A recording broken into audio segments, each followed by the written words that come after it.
fixtures are out! Are you scared yet? Are you terrified?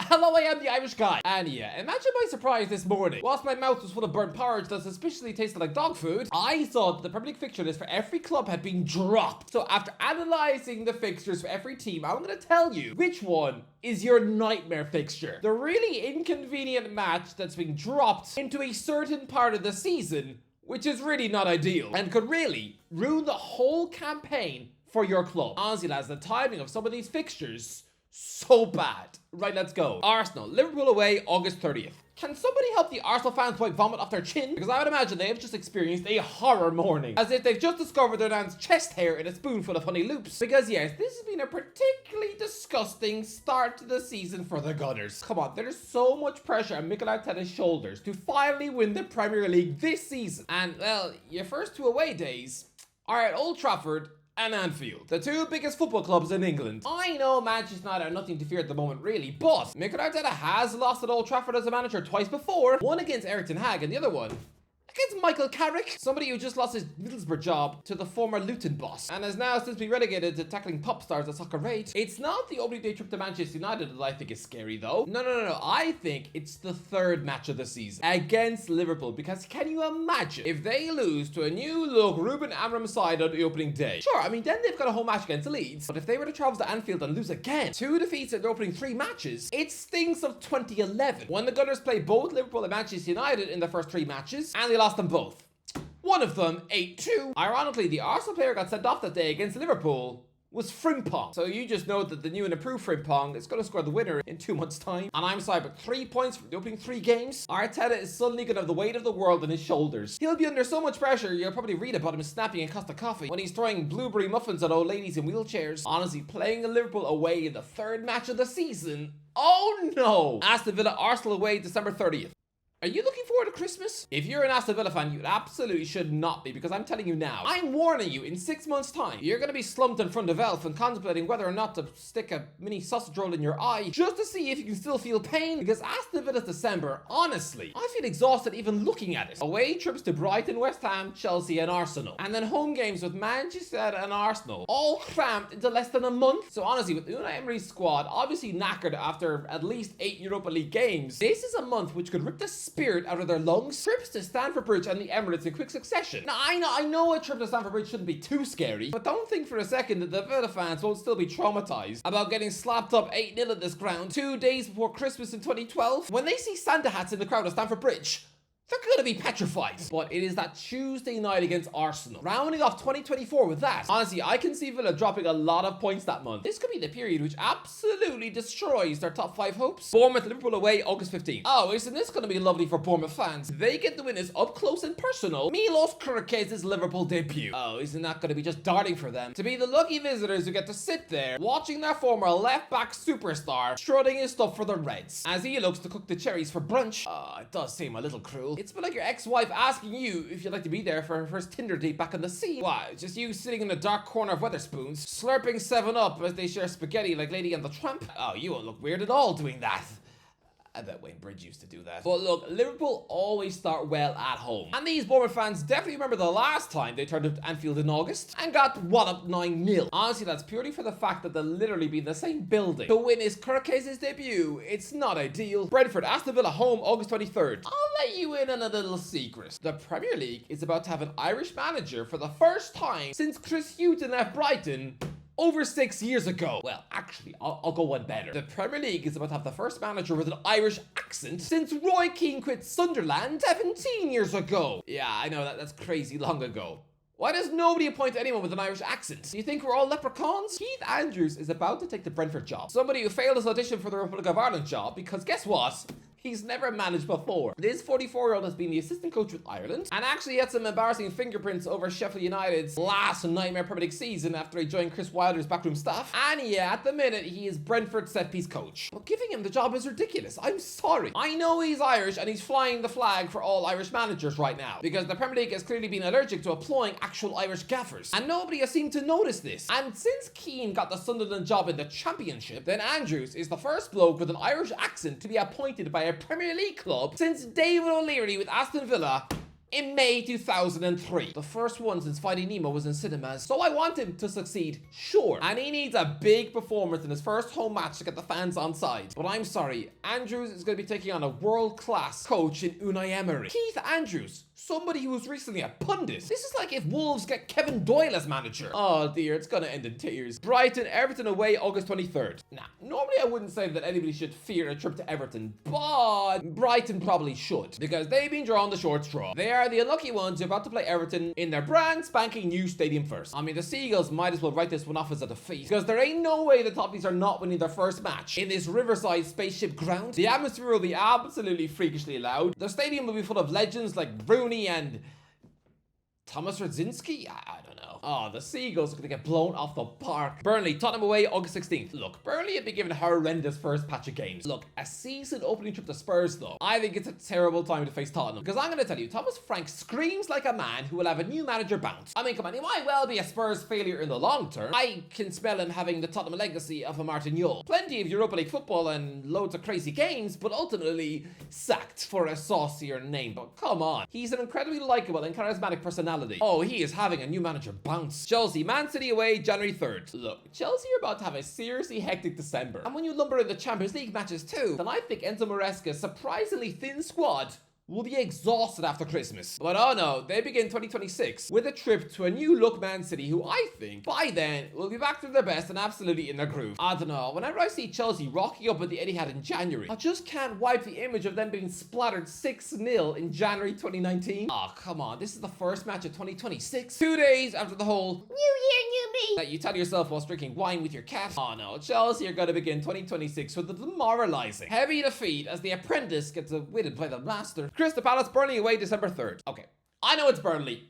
I know. But lads, I think Burnley are going to be more like how we know Burnley to be this season. I mean, last time out, they tried to have a smooth Vincent Kompany era of breathtaking Man City football, which was kind of tragic to watch. Honestly, it was like seeing a pig slapping on lipstick and mascara. Yeah, you ain't winning any beauty pageants. Now sit down and eat that mud in your trough. But Scott Parker has gone back to basics and focused on defending and being tough to break down. And if there's one thing that was always a horrible chore, it was a windy, wet, midweek match at Turf Moor. And that's what Palace have been given in the middle of an exhausting Europa League run. Seriously, this club have never had to cope with European football ever in their lives. And now, a Wednesday night trip to Burnley. You just know it's going to be raining. I can already see the corner flag ruffling in the wind. December the 3rd. This is absolutely not going to be an enjoyable trip for the Palace boys. Everton Leeds away August 18th. Yeah, Everton are the team who have to be at Ellen Road for Leeds United's opener. Oh, lads, Leeds United are never going to be better than they are at the start of a Premier League season. The entire club is once again going to be coasting on pure adrenaline and roared on by their excited fans. Leeds always start a Premier League season well. Even the last time they went down, they won their first 2 matches at home against Wolves, and oh yeah, they crushed Thomas Tuchel's Chelsea. And lads, Daniel Farke has proven to be a soggy omelette of a Premier League coach, but even his naive passing football,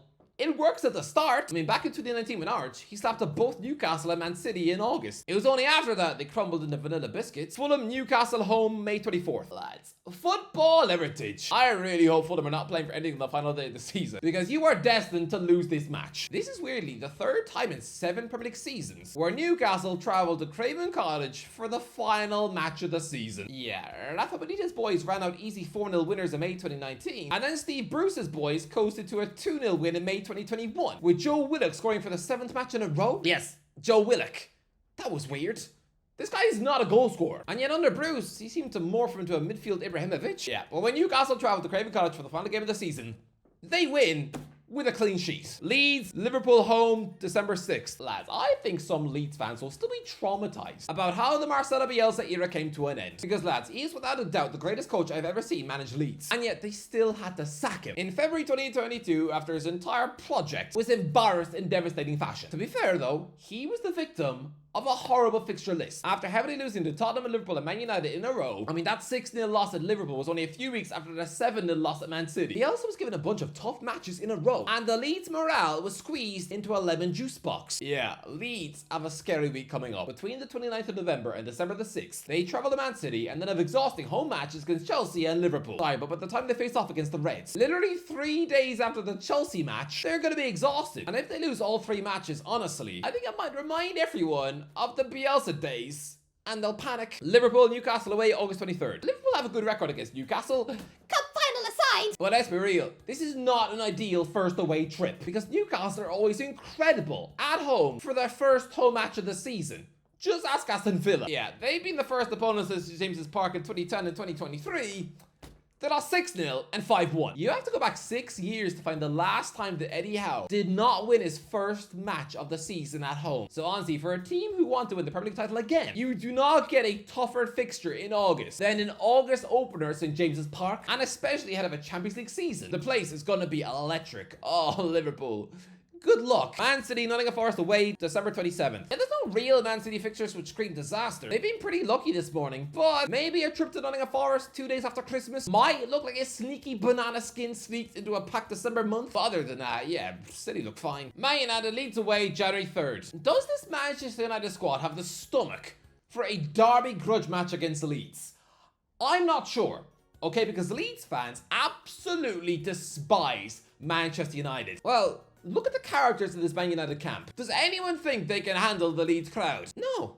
I think the likes of Garnacho would instantly burst into tears. Most of these new signings, especially over the last couple of years, I think a January match against Leeds in the wintry cold. I think this could be the worst time of the season to move to play at Ellen Road because honestly, if Ruben Amorim loses a match at Leeds, Man United have not lost a Premier League match at Leeds United for years and years and years. Surely not.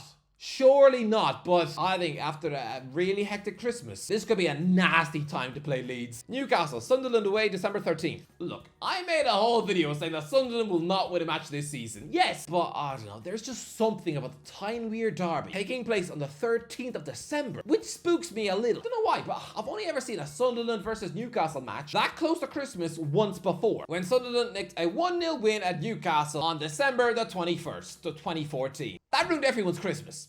Seriously, it was a Santa Claus that pooped in your mum's milk. That's the only time these clubs have faced off against each other in December. And it was grim. I mean, I won't even tell you who scored the winning goal that afternoon. All I'll say is that a year later, he was probably holding someone's pocket in the courtyard. There's just something about a horribly tense, nasty game of football taking place so close to Christmas, it just doesn't feel right. It's like if they released the next Saw film in December. No! I mean, what? Are people actually going to rock up to this absolute terror of a match filled with pure hatred, wearing Santa hats? I just smell a disaster for both teams, in that this will be a truly horrible match for both. In the middle of a jam-packed December schedule. And can you imagine if Newcastle have just returned from traveling to the Santiago Bernabeu, getting outclassed by Mbappe and friends, and now have to return home to try and contend with a bunch of Mackem kids trying to break their ankles on a freezing cold pitch?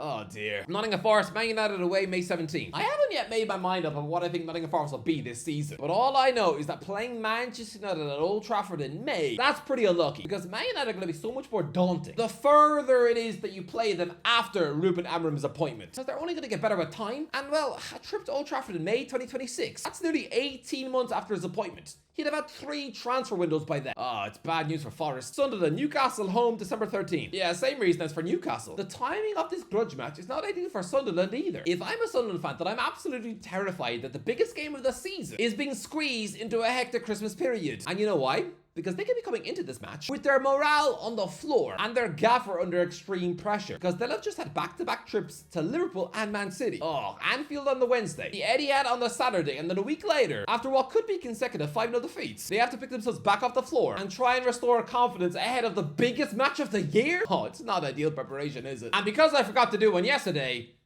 it's 2 bananas. Isn't that gonna be fun?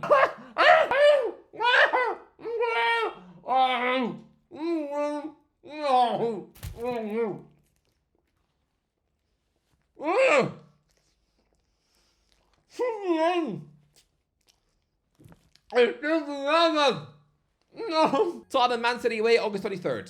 Thomas Frank would have probably liked an easier first away trip of the season. Come on, the first time he takes his Tottenham team on the road, it's to try and outwit Pep Guardiola with his new look Man City signings. Lads, a heavy defeat for Spurs at Man City early doors could really knock some of the momentum out of Thomas Frank's appointment. This is not ideal timing. West Ham, Sunderland away, August 16th. Again, I think Sunderland will be complete burnt porridge this season, yes. But still, you don't want to be facing any newly promoted team on the opening day of the season. Not in their ground, with their fans are going to be going crazy. But yeah, when I remember the last time Sunderland were a newly promoted Premier League club, yeah, the first home match of the season, August 2007, when Roy Keane's Sunderland beat a ridiculously talented Tottenham 1-0 at home, with a Geordie Michael Chopper netting a last-minute winner. That was the last time Sunderland came up, so that was a big Sunderland win. So for West Ham, I'm just warning you, take this match seriously, because it could be tricky. Wolves, Burnley away May 24th. Okay, they might well be fine in the end, but can you imagine if Wolves and Burnley are in the same relegation scrap going to the final game of the season, and then you've got Wolves having to rock up at a fierce Turf Moor, and where, I mean, if Scott Parker is still on the job and has them sort of competitive,